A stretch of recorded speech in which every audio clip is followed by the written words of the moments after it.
दण्डवतः पुत्रं विशालदेवस्य नित्यमुक्तिप्रदायकं मालिनी परमानन्दनं वन्दे श्रीचक्रधरविभुं वन्दे श्रीचक्रधरविभुं सर्वज्ञ श्रीचक्रधर स्वामी की जय।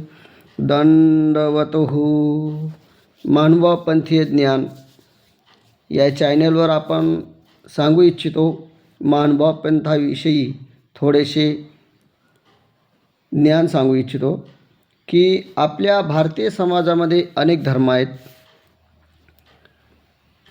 भारतामध्ये अनेक प्रकारचे धर्म आहेत, त्यात आपला हिंदू धर्म मानला जातो आणि हिंदू धर्म आपण श्रेष्ठ मानतो, कारण भारतात हिंदू धर्माचे उपासक सर्वाधिक आहेत आणि हिंदू धर्मामध्ये असे अनेक पंथ आहेत, भक्तिमार्ग आहेत। त्यापैकी महानुभाव पंथ हा सुद्धा एक भक्तिमार्ग आहे।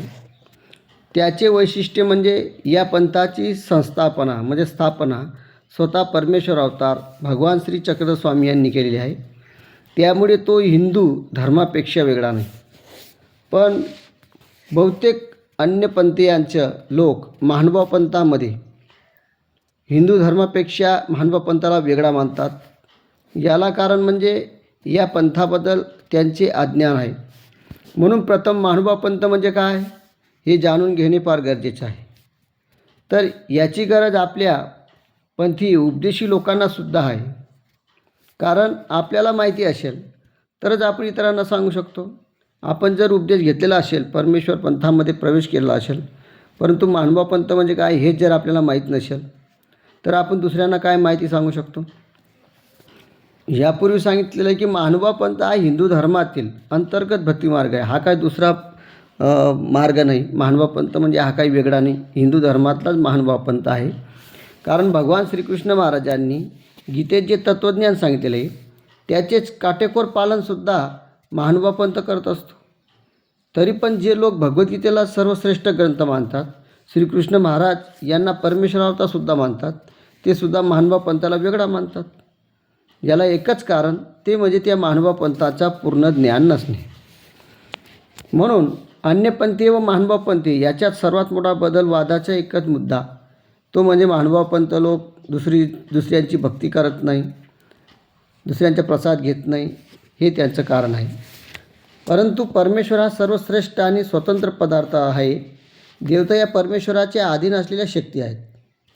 ते तत्त्व पटवण्यासाठी चक्रस्वामी यांनी आपल्या निरूपणात हस्तीचा दृष्टांतसुद्धा याला दिलेला आहे। हस्तीचा दृष्टांत देऊन समजवण्याचा प्रयत्न केला आहे की परमेश्वर हा एक आहे, परमेश्वर हा सर्वांपेक्षा वेगळा आहे आणि ज्या काही देवता आहेत या परमेश्वराच्या शक्ती आहेत आणि त्याच्यामध्ये या शक्ती असतात, दास्या असतात, परमेश्वर तो परमेश्वर असतो। त्या दृष्टांताला हस्तीच्या दृष्टांतावरून सांगतायत। त्यात असं म्हटलेलं आहे की एका गावामध्ये काही आंधळे लोक, काही डोळस लोक, ज्ञानी लोक राहत होते। एकदा त्या गावामध्ये एक हत्ती आला। तो हत्ती पाहण्यासाठी गावातले डोळस लोक गेले, त्यांच्यासोबत आंधळे पण गेले आणि आंधळ्यांना डोळे नसल्यामुळे त्यांनी हत्तीला फक्त स्पर्श करून पाहिला। स्पर्श केल्यानंतर काहींनी हत्तीच्या पायाला स्पर्श केला, काहींनी हत्तीच्या पोटाला स्पर्श केला, काहींनी कानाला स्पर्श केला, काहींनी शेपटीला स्पर्श केला। गावात परत गेल्यानंतर सर्व आंधळे एकत्र बसले आणि हत्तीच्या स्वरूपाबद्दल वर्णन करतायत। ज्यांनी हत्तीच्या पायाला स्पर्श केला होता तो म्हणतो की हत्ती खांबासारखा वाटला। ज्यांनी पोटाला स्पर्श केला होता त्यांनी कोथळ्यासारखा वाटला असं म्हटलं। ज्यांनी कानाला स्पर्श केला होता ते म्हणतात हत्ती सुपासारखा आहे असं तो म्हणतोय। ज्यांनी शेपटीला स्पर्श केला होता तो म्हणतो हत्ती कराट्यासारखा वाटला। अशी चर्चा त्या एकमेकांमध्ये त्या आंधळ्या लोकांमध्ये चालू होती।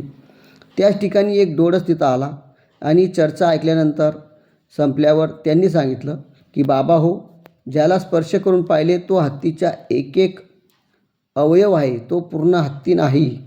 हे सर्व अवयव मिळून तयार होतो तो हत्ती आहे, असं त्या ठिकाणी तो डोळस व्यक्ती सांगतोय। त्याचप्रमाणे सर्व देवता या हत्तीच्या अवयवाप्रमाणे परमेश्वराच्या एक शक्ती आहेत। या सर्व शक्तींनी युक्त असलेला आणि त्यांच्याहून वेगळा तो परमेश्वर आहे. म्हणजे या हत्तीच्या जे काही हत्ती आहे तो हत्तीचा जो अवयव आहे ते सर्व देवतांच्या शक्ती आहेत, त्या देवता आहेत आणि त्या परमेश्वराच्या दासी आहेत आणि त्या शक्तींपेक्षाही वेगळा तो परमेश्वर वेगळा आहे.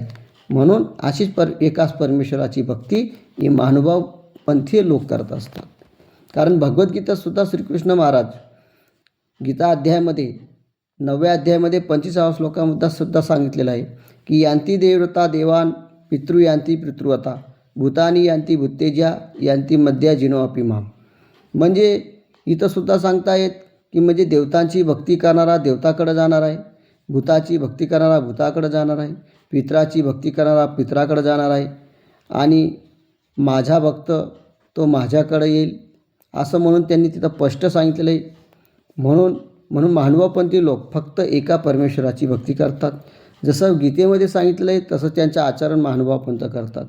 मात्र इतर लोक देवी देवतांना परमेश्वराची रूपे मानतात, त्यांचीही भक्ती करतात. परंतु परमेश्वर सर्व व्यापक आहे म्हणून ते देवतांनासुद्धा परमेश्वर लोक मानतात. परंतु परमेश्वर जरी व्यापक असले तरी ते एका अंशाने उर्वरून वेगळे आहेत. म्हणून ज्यांना ते व्यापलेले व परमेश्वर होऊ शकत नाही मात्र परमेश्वराच्या अधीन असतात असं या परमेश्वराच्या दासी आहेत. परमेश्वर हा सर्वांपेक्षा श्रेष्ठ आणि वेगळा आणि स्वतंत्र पदार्थ आहे. देवतांना परमेश्वर मानणे म्हणजे हत्तीच्या दृष्टांतामध्ये ज्यांचे अवयवांना हत्ती मानणे होय. त्या अवयवास हत्ती मानले तर प्रत्येक अवयव हत्तीचे कार्य करतो का? प्रत्येक अवयवाच्या कार्याला मर्यादा आहे. जे अवयव जोपर्यंत हत्तीचे अस्तित्व आहे तोपर्यंतच कार्य करतात. ते सर्व अवयव त्या हत्तीचे अधीन आहेत आणि म्हणून पायाचे कार्य चालणे आहे एवढंच. तर डोळ्याचे कार्य पाहण्यापुरतं आहे आणि अवयवांचे कार्य मर्यादित आहे. कोणताही अवयव तुम्हाला शक्तीनिशी एका ठिकाणाहून दुसऱ्या ठिकाणी घेऊ शकत नाही. ते अवयव वेगवेगळे आहेत. काम फक्त हत्तीच करू शकतो.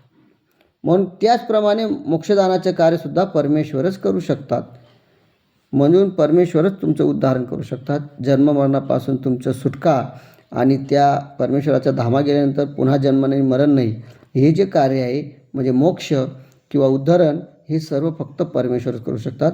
देवतांची सकाम भक्ती देवतांची भक्ती ही सुखपड देणारी आहे.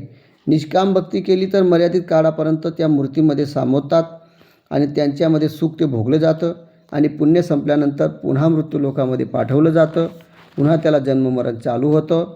असं याला इथं मोक्ष म्हणलेलं आहे. त्यालासुद्धा गीतामध्ये तसंच म्हटलेलं आहे की स्वर्गामध्ये गेला व्यक्तीसुद्धा पुन्हा परत येतो पुण्य संपल्यानंतर. म्हणून देवतांची भक्ती केल्यानंतर पुन्हा या जन्ममरणाच्या फेऱ्यामध्ये यावं लागतं. परंतु जो सर्वात श्रेष्ठ परमेश्वर आहे सर्वांपेक्षा वेगळा आहे त्या परमेश्वराची जर भक्ती केली तर ते परमेश्वर आपले उद्धरण करतात. म्हणजे येणे जाणे बंद करतात. पुन्हा जन्माला येणं पुन्हा मरणं यांच्यापासून बंद करण्याचं कार्य फक्त ईश्वराकडं आहे. म्हणून परमेश्वरच ते कार्य करू शकतात. तर अशा प्रकारे या ठिकाणी परमेश्वरानं सुद्धा तिथं गीतामध्ये सांगितलेलं आहे. आणि म्हणून सर्व देव जर एकाच परमेश्वराची सगुणे राहत असतील तर कोणत्याही देवताची भक्ती जर परमेश्वराची भक्ती असतील तर श्रीकृष्ण महाराजांनी जे काही सांगितलेलं आहे 18व्या अध्यायामध्ये 66 नंबरच्या श्लोकामध्ये की सर्व धर्मानं परित्याज्यम माम एकम शरणव्रज अहत्वा सर्व पापेभ्ये मोक्षयिष्यामि मा शुचम्. हे अर्जुना तू सर्व धर्म सोडून माझ्याच ठिकाणी मन ठेव. असंच श्रीकृष्ण महाराज अर्जुनाला सांगतायत की माझ्याच ठिकाणी बुद्धी स्थिर कर. म्हणजे पुढे माझ्याच ठिकाणी ठाई निवास करशील. असा सर्व धर्माला सोडून मला एकट्याला शरण ये आणि मी तुझ्या सर्व पापांचा नाश करेल आणि माझं म्हणितलं जर तू केलं तर तुला मी माझं प्राप्तीसुद्धा करून देईल. म्हणून एकट्या भगवंताला शरण जाण्याचा उपदेशसुद्धा या ठिकाणी गीता देत आहे. म्हणून गीता ही महानुभाव पंथसुद्धा गीताचीच उपासना करतात आणि गीता जी सांगते त्याच्यावरच चालतात. म्हणून गीतेला महत्त्व दिलेलं आहे. गीता जे सांगते तेच महानुभाव पंथ आचरण करतात. पण गीताचा जो श्लोक खरा सांगतोय त्याचंच आचरण करतात. तिकडे त्याचा अर्थ लावत नाही. म्हणून महानुभाव पंथीयांनी इतर कोणाचेही न ऐकता भगवान श्रीकृष्ण गीतेत जे सांगितलं आहे त्या श्रीकृष्णांचंच त्यांनी ऐकलेलं आहे. जीवदेवता आणि प्रपंच परमेश्वर हे जे 4 पदार्थ सांगितलेले आहेत, यांचं जे यथार्थ ज्ञान आहे ते परमेश्वराची भक्ती, थोर शिकवण, परमेश्वर प्राप्ती व मोक्ष मार्ग यांचं मार्गदर्शन मानवभाव पंथच मोठ्या तळमळीने निस्वार्थ बुद्धीने मानव जातीला करीत आहे. तरी खरोखर परम भाग्याची गोष्ट आहे. म्हणून या मार्गाला जो जीव अनुसरला तो धन्य होय. कारण मानवाच पंथ श्री भगवद्गीतावर आधारित सर्वश्रेष्ठ भक्तिमार्गामधला आहे.